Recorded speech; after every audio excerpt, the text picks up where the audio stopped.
দেখ মা, তোরা সব পিকনিকে গিয়ে ঝামেলা করিস, তার থেকে বলে এখনই বলতে পিকনিক কি করবি। পিকনিকে যাবো ঠিক আছে, কিন্তু সবার আগে গার্লফ্রেন্ডের নাম্বার গুলো ব্লক লিস্ট করতে হবে। পিকনিকে শুধু হানি সিং এর গান বাজবে? না না, মাঝে মাঝে বাচ্চারও গান বাজবে। তাহলে মারা আমি যাবো না, তোরা যা গান মারা গা। ঠিক আছে হানি সিং।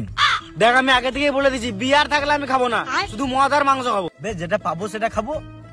মুরগির মাংস কিন্তু খাবো না, খাসির মাংস খাবো। কত চাঁদা দিছিস? 30 টাকা। গান মায়না বেশি, মুরগির মাংস হবে। আমরা খাবো। বেশ বস, তোর জন্য একটা ডিম বেঁচে দেবো। আমি কিন্তু পেট ভরে ভাত খাবো।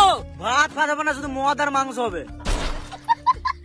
একটা সব থেকে বেশি ইম্পর্টেন্ট কথা, আমাদের পিকনিকে প্রতিবার এই ডিস্টার্বটাই হয়, রানতে রানতে মেয়ে দেখা হবে না। তাহলে তোর পিকনিক তুই ঘাড়ে ভরে নে।